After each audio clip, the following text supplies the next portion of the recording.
अब सुनिए प्रेमचंद की कहानी सुहाग की साड़ी। यह कहानी जनवरी 1922 में प्रभा में प्रकाशित हुई थी। प्रेमचंद राष्ट्रपिता महात्मा गांधी के आह्वान पर उनके आंदोलन के प्रचारक के तौर पर काम करने लगे थे साहित्य के जरिए। उनकी कहानियों की किताब असहयोग पुस्तक माला के तहत भी छपी। विदेशी कपड़ों का बहिष्कार और चरखा और खादी के पक्ष में अभियान चला रहे थे प्रेमचंद।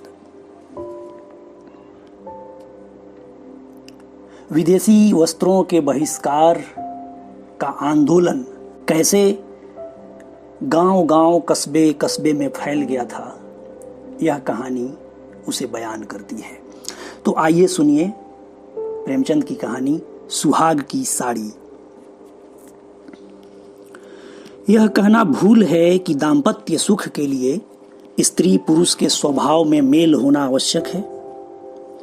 श्रीमती गौरा और श्रीमान कुंवर रतन सिंह में कोई बात न मिलती थी। गौरा उदार थी, रतन सिंह कौड़ी कौड़ी को दांतों से पकड़ते थे। वह हंसमुख थी, रतन सिंह चिंताशील थे। वह कुल मर्यादा पर जान देती थी, रतन सिंह इसे आडंबर समझते थे। उनके सामाजिक व्यवहार और विचार में भी घोर अंतर था। यहां उदारता की बाजी रतन सिंह के हाथ थी। गौरा को सहभोज से आपत्ति थी, विधवा विवाह से घृणा और अछूतों के प्रश्न से विरोध। रतन सिंह इन सभी व्यवस्थाओं के अनुमोदक थे। राजनीतिक विषयों में यह विभिन्नता और भी जटिल थी। गौरा वर्तमान स्थिति को अटल, अमर और अपरिहार्य समझती थी। इसलिए वह नरम गरम, कांग्रेस, स्वराज, होम रूल सभी से विरक्त थी। गौरा कहती, ये मुट्ठी भर पढ़े लिखे आदमी क्या बना लेंगे, चने कहीं भाड़ फोड़ सकते हैं। रतन सिंह पक्के आशावादी थे। राजनीतिक सभा की पहली पंक्तियों में बैठने वाले, कर्म क्षेत्र में सबसे पहले कदम उठाने वाले, स्वदेश व्रतधारी और बहिष्कार के पूरे अनुयायी।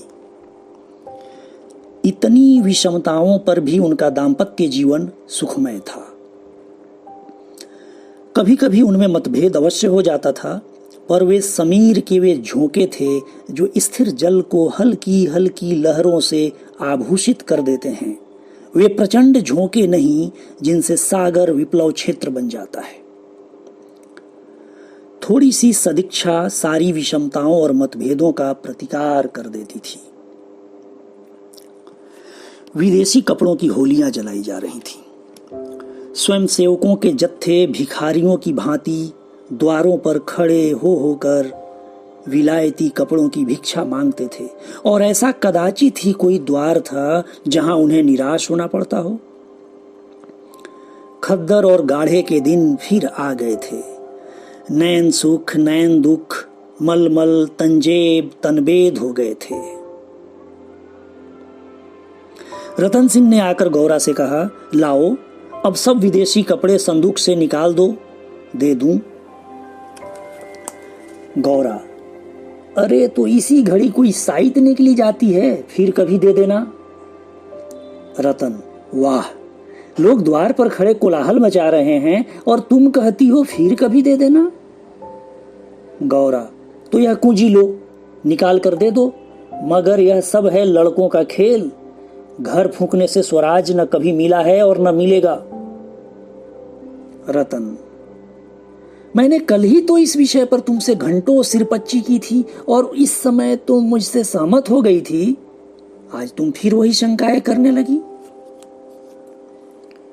गौरा, मैं तुम्हारे अप्रसन्न हो जाने के डर से चुप हो गई थी। रतन, अच्छा, शंकाएं फिर कर लेना, इस समय जो करना है वह करो। गौरा, लेकिन मेरे कपड़े तो नहीं लोगे ना। रतन, सब देने पड़ेंगे। विलायत का एक सूत भी घर में रखना मेरे प्रण को भंग कर देगा। इतने में राम टहल साइस ने बाहर से पुकारा, सरकार, लोग जल्दी मचा रहे हैं, कहते हैं अभी कई मोहल्लों का चक्कर लगाना है, कोई गाढ़े का टुकड़ा हो तो मुझे भी मिल जाए, मैंने भी अपने कपड़े दे दिए। केसर महरी कपड़ों की एक गठरी लेकर बाहर जाती हुई दिखाई दी। रतन सिंह ने पूछा, क्या तुम भी अपने कपड़े देने जाती हो? केसर ने लजाते हुए कहा, हाँ सरकार, जब देश छोड़ रहा है तो मैं कैसे पहनूं? रतन सिंह ने गौरा की ओर आदेशपूर्ण नेत्रों से देखा। अब वह विलंब न कर सकी। लज्जा से सिर झुकाए संदूक खोलकर कपड़े निकालने लगी। एक संदूक खाली हो गया तो उसने दूसरा संदूक खोला। उसमें सबसे ऊपर एक सुंदर रेशमी सूट रखा हुआ था जो कुंवर साहब ने किसी अंग्रेजी कारखाने में सिलाया था। गौरा ने पूछा, क्या सूट भी निकाल दूं? रतन, हाँ हाँ, इसे किस दिन के लिए रखोगी? गौरा, यदि मैं यह जानती कि इतनी जल्दी हवा बदलेगी तो कभी यह सूट न बनवाने देती। सारे रुपए खून हो गए। रतन सिंह ने कुछ उत्तर न दिया। तब गौरा ने अपना संदूक खोला और जलन के मारे सारे स्वदेशी विदेशी सभी कपड़े निकाल निकाल कर फेंकने लगी। वह आवेश प्रवाह में आ गई। उनमें कितनी ही बहुमूल्य फैंसी जैकेट और साड़ियां थी जिन्हें किसी समय पहनकर वह फूली नहीं समाती थी। बाज बाज साड़ियों के लिए तो उसे रतन सिंह से बार बार तकाजे करने पड़े थे, पर इस समय सब की सब आंखों में खटक रही थी। रतन सिंह उसके भावों को ताड़ रहे थे। स्वदेशी कपड़ों का निकाला जाना उन्हें अखर रहा था, पर इस समय चुप रहने में ही कुशल समझते थे। तिस पर भी दो एक बार वाद विवाद की नौबत आ ही गई।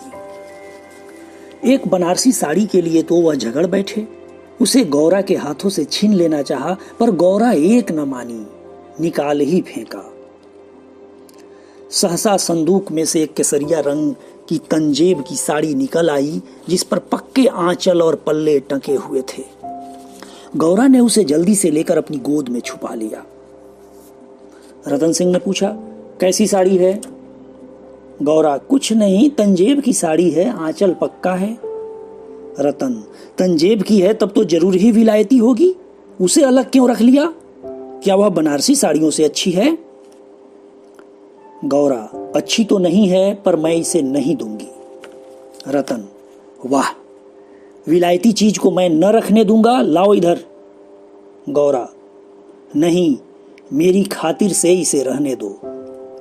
रतन, तुमने मेरी खातिर से एक भी चीज न रखी, मैं क्यों तुम्हारी खातिर करूं? गौरा, पैरों पड़ती हूं, जिद न करो।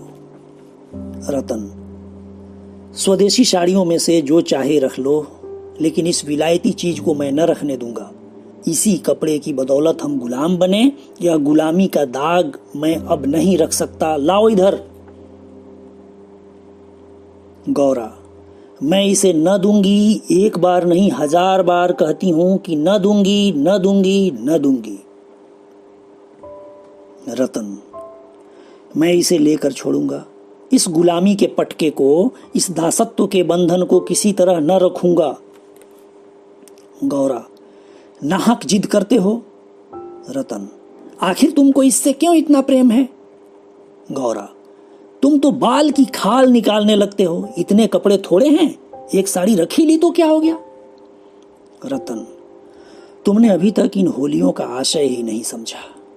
गौरा, खूब समझती हूं, सब ढोंग है, 4 दिन में जोश ठंडा पड़ जाएगा। रतन, तुम केवल इतना बतला दो कि यह साड़ी तुम्हें क्यों इतनी प्यारी है, तो शायद मैं मान जाऊं। गौरा, यह मेरी सुहाग की साड़ी है। रतन, जरा देर सोचकर, तब तो मैं इसे कभी न रखूंगा। मैं विदेशी वस्त्र को यह शुभ स्थान नहीं दे सकता।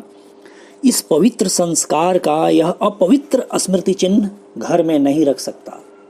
मैं इसे सबसे पहले होली को भेंट करूंगा।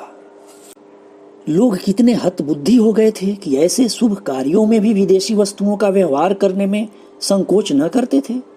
मैं इसे होली में अवश्य दूंगा। गौरा, कैसा असगुन मुंह से निकालते हो? रतन, ऐसी सुहाग की साड़ी का घर में रखना ही अशगुन, अमंगल, अनिष्ट और अनर्थ है। गौरा, यूं चाहे जबरदस्ती छीन ले जाओ पर मैं खुशी से न दूंगी। रतन, तो फिर मैं जबरदस्ती ही करूंगा, मजबूरी है। यह कहकर वह लपके कि गौरा के हाथों से साड़ी छीन लूं। गौरा ने उसे मजबूती से पकड़ लिया और रतन की ओर कातर नेत्रों से देखकर कहा, तुम्हें मेरे सिर की कसम। केसर महरी बोली, बहू जी की इच्छा है तो रहने दीजिए। रतन सिंह के बढ़े हुए हाथ रुक गए, मुख मलिन हो गया। उदास होकर बोले, मुझे अपना व्रत तोड़ना पड़ेगा, प्रतिज्ञा पत्र पर झूठे हस्ताक्षर करने पड़ेंगे। खैर, यही सही। शाम हो गई थी। द्वार पर स्वयंसेवक गण शोर मचा रहे थे। कुंवर साहब, जल्दी आइए, श्रीमती जी से भी कह दीजिए हमारी प्रार्थना स्वीकार करें, बहुत देर हो रही है। उधर रतन सिंह असमंजस में पड़े हुए थे कि प्रतिज्ञा पत्र पर कैसे हस्ताक्षर करूं। विदेशी वस्त्र घर में रखकर स्वदेशी वस्त्र का पालन क्यों कर होगा। आगे कदम बढ़ा चुका हूं, पीछे नहीं हट सकता। लेकिन प्रतिज्ञा का अक्षरशः पालन करना अभिष्ट भी तो नहीं, केवल उसके आशय पर लक्ष्य रहना चाहिए। इस विचार से मुझे प्रतिज्ञा पत्र पर हस्ताक्षर करने का पूरा अधिकार है। त्रिया हठ के सामने किसी की नहीं चलती। यूं चाहूं तो एक ताने में भी काम निकल सकता है, पर उसे बहुत दुख होगा। बड़ी भावुक है, उसके भावों का आदर करना मेरा कर्तव्य है। गौरा भी चिंता में डूबी हुई थी। सुहाग की साड़ी सुहाग का चिन्ह है, उसे आग में, इतने अशगुन की बात है। यह कितनी अशगुन होगा। ये कभी कभी बालकों की भांति जिद करने लगते हैं, अपनी धुन में किसी की सुनते नहीं, बिगड़ते हैं तो मानो मुंह की ही नहीं सुनते, मुंह ही सीधा नहीं होता इनका। लेकिन वे बेचारे भी तो अपने सिद्धांतों से मजबूर हैं। झूठ से उन्हें घृणा है। प्रतिज्ञा पत्र पर झूठी स्वीकृति लिखनी पड़ेगी। उनकी आत्मा को बड़ा दुख होगा, घोर धर्म संकट में पड़े होंगे। यह भी तो नहीं हो सकता कि सारे शहर में स्वदेशानुरागियों के सिरमौर बनकर उस प्रतिज्ञा पत्र पर हस्ताक्षर करने से आनाकानी करें। कहीं मुंह दिखाने को जगह न रहेगी, लोग समझेंगे बना हुआ है, पर सगुन की चीज कैसे दूं। इतने में उसने रामटहल साइस को सिर पर कपड़ों का गट्ठर लिए बाहर जाते देखा। केसर महरी भी इस गट्ठर को सिर पर रखे हुए थी। पीछे पीछे रतन सिंह हाथ में प्रतिज्ञा पत्र लिए जा रहे थे। उनके चेहरे पर ग्लानि की झलक थी, जैसे कोई सच्चा आदमी झूठी गवाही देने जा रहा हो। गौरा को देखकर उन्होंने आंखें फेर ली और चाहा कि उसकी निगाह बचाकर निकल जाऊं। गौरा को ऐसा जान पड़ा कि उनकी आंखें डबडबाई हुई हैं। वह राह रोककर बोली, जरा सुनते जाओ। रतन, जाने दो, दिक न करो, लोग बाहर खड़े हैं। उन्होंने चाहा कि पत्र को छिपा लूं, पर गौरा ने उसे उनके हाथ से छीन लिया, उसे गौर से पढ़ा और एक क्षण चिंतामग्न रहने के बाद बोली, वह साड़ी भी लेते जाओ। रतन, रहने दो, अब तो मैंने झूठ लिख ही दिया। गौरा, मैं क्या जानती थी कि तुम ऐसी कड़ी प्रतिज्ञा कर रहे हो। रतन, यह तो मैं तुमसे पहले कह चुका था। गौरा, मेरी भूल थी, क्षमा कर दो और इसे लेते जाओ। रतन, जब तुम इसे देना अशगुन समझती हो तो रहने दो। तुम्हारी खातिर थोड़ा झूठ बोलने में मुझे कोई आपत्ति नहीं है। गौरा, नहीं, लेते जाओ। अमंगल के भय से तुम्हारी आत्मा का हनन नहीं करना चाहती। यह कहकर उसने अपनी सुहाग की साड़ी उठाकर पति के हाथों में रख दी। रतन ने देखा गौरा के चेहरे पर एक रंग आता है, एक रंग जाता है, जैसे कोई रोगी अंतस्थ विषम वेदना को दबाने की चेष्टा कर रहा हो। उन्हें अपनी अहृदयता पर लज्जा आई। हाय, केवल अपने सिद्धांतों की रक्षा के लिए, अपनी आत्मा के सम्मान के लिए मैं इस देवी के भावों का वध कर रहा हूं। यह अत्याचार है। साड़ी गौरा को देकर बोले, तुम इसे रख लो, मैं प्रतिज्ञा पत्र को फाड़े डालता हूं। गौरा ने दृढ़ता से कहा, तुम न ले जाओगे तो मैं खुद जाकर दे आऊंगी। रतन सिंह विवश हो गए, साड़ी ली और बाहर चले आए। उसी दिन से गौरा के हृदय पर एक बोझ सा रहने लगा। वह दिल बहलाने के नाना उपाय करती, जलसों में भाग लेती, सैर करने जाती, मनोरंजक पुस्तकें पढ़ती, यहाँ तक कि कई बार नियम के विरुद्ध थिएटरों में भी गई। किसी प्रकार अमंगल कल्पना को शांत करना चाहती थी, पर यह आशंका एक मेघमंडल की भांति उसके हृदय पर छाई रहती थी। जब 1 महीना पूरा हो गया और उसकी मानसिक वेदना दिनों दिन बढ़ती ही गई, तो कुंवर साहब ने उसे कुछ दिनों के लिए अपने इलाके पर ले जाने का निश्चय किया। उसका मन उन्हें उनके आदर्श प्रेम का नित्य तिरस्कार किया करता था। वह अक्सर देहातों में प्रचार का काम करने जाया करते थे, पर अब अपने गांवों से बाहर न जाते, या जाते तो संध्या तक जरूर लौट आते। उनकी एक दिन की देर, उनका साधारण सिर दर्द और जुकाम उसे अव्यवस्थित कर देते थे। वह बहुधा बुरे स्वप्न देखा करती। किसी अनिष्ट के काल्पनिक अस्तित्व की छाया उसे अपने चारों ओर मंडराती हुई प्रतीत होती थी। वह तो देहात में पड़ी हुई आशंकाओं की कठपुतली बनी हुई थी। इधर उसकी सुहाग की साड़ी स्वदेश प्रेम की वेदी पर भस्म होकर रिद्धि प्रदायिनी भभूत बनी हुई थी। दूसरे महीने के अंत में रतन सिंह उसे लेकर लौट आए। गौरा को वापस आए 3-4 दिन हो चुके थे, पर असबाब को संभालने और नियत स्थान पर रखने में वह इतनी व्यस्त रही कि घर के बाहर न निकल सकी थी। कारण यह था कि केसर महरी उनके जाने के दूसरे ही दिन छोड़कर चली गई थी, और अभी उतनी चतुर दूसरी महरी मिली न थी। कुंवर साहब का साइस राम टहल भी छोड़ गया था। बेचारे कोचवान को साइस का भी काम करना पड़ता था। संध्या का समय था। गौरा बरामदे में बैठी आकाश की ओर एकटक होकर ताक रही थी। चिंताग्रस्त प्राणियों का एकमात्र यही अवलंब है। सहसा रतन सिंह ने आकर कहा, चलो आज तुम्हें स्वदेशी बाजार की सैर करा लावें। यह मेरा ही प्रस्ताव था, पर 4 दिन यहां आए हो गए, उधर जाने का अवकाश ही न मिला। गौरा, मेरा तो जाने को जी नहीं चाहता, यहीं बैठकर कुछ बातें करो।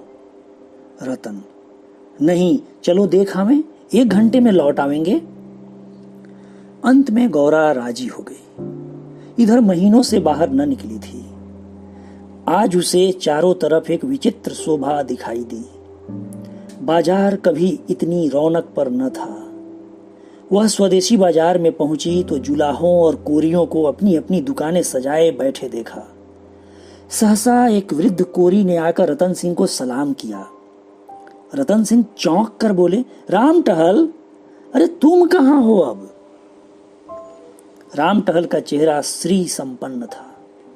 उसके अंग अंग से आत्मसम्मान की आभा झलक रही थी।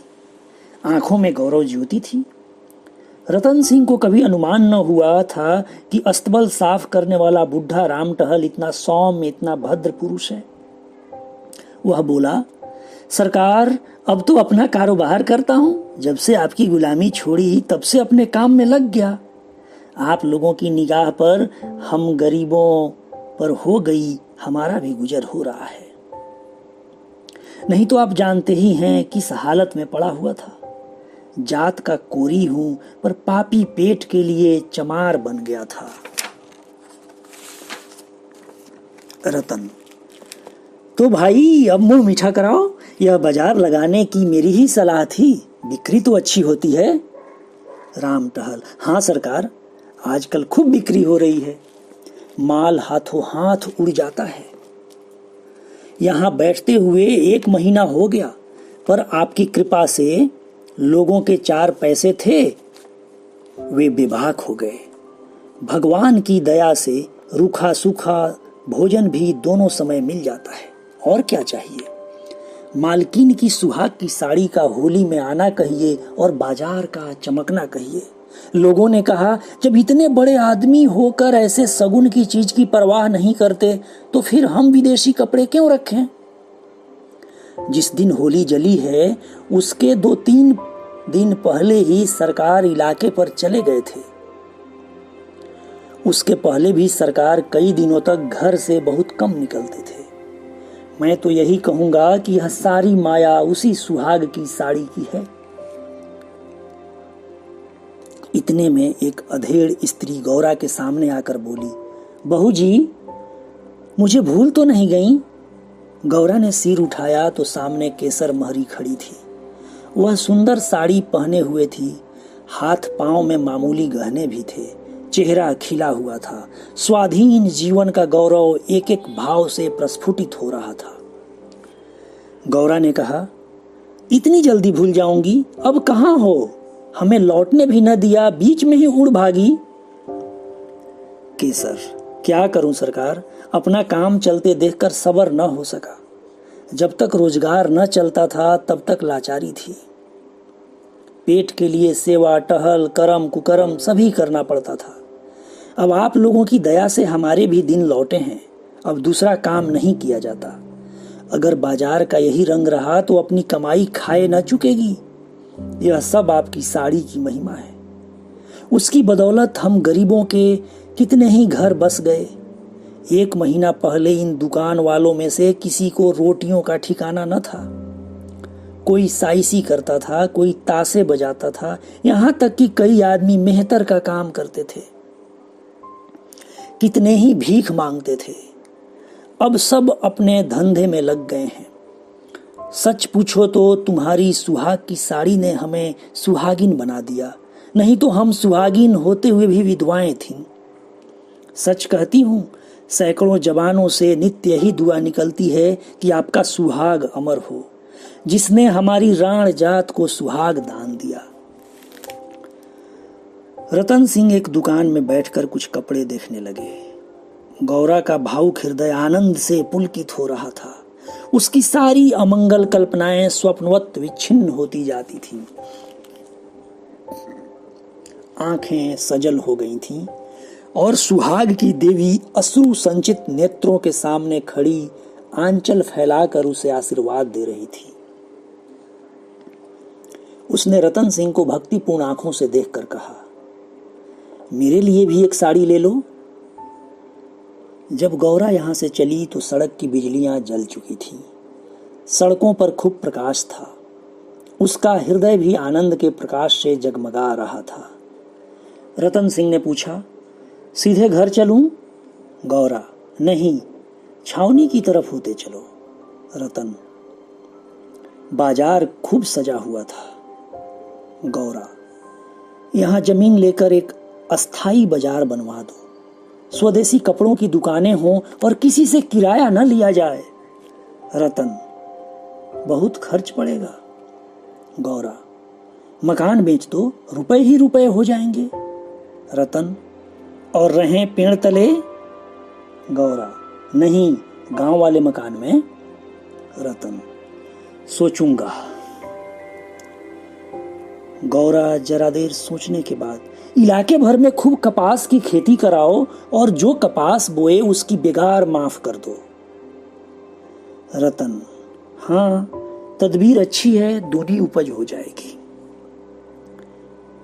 गौरा कुछ देर सोचने लगी, फिर बोली, लकड़ी बिना दाम दो तो कैसा हो? जो चाहे चरखे बनवाने के लिए काट ले जाए। रतन, लूट मच जाएगी। गौरा, ऐसी बेईमानी कोई न करेगा। जब उसने गाड़ी से उतरकर घर में कदम रखा तो चित्त शुभ कल्पनाओं से प्रफुल्लित हो रहा था, मानो कोई बछड़ा खूंटे से छूटकर किलोले कर रहा हो। कहानी पाठ राजीव रंजन गिरी। शुक्रिया।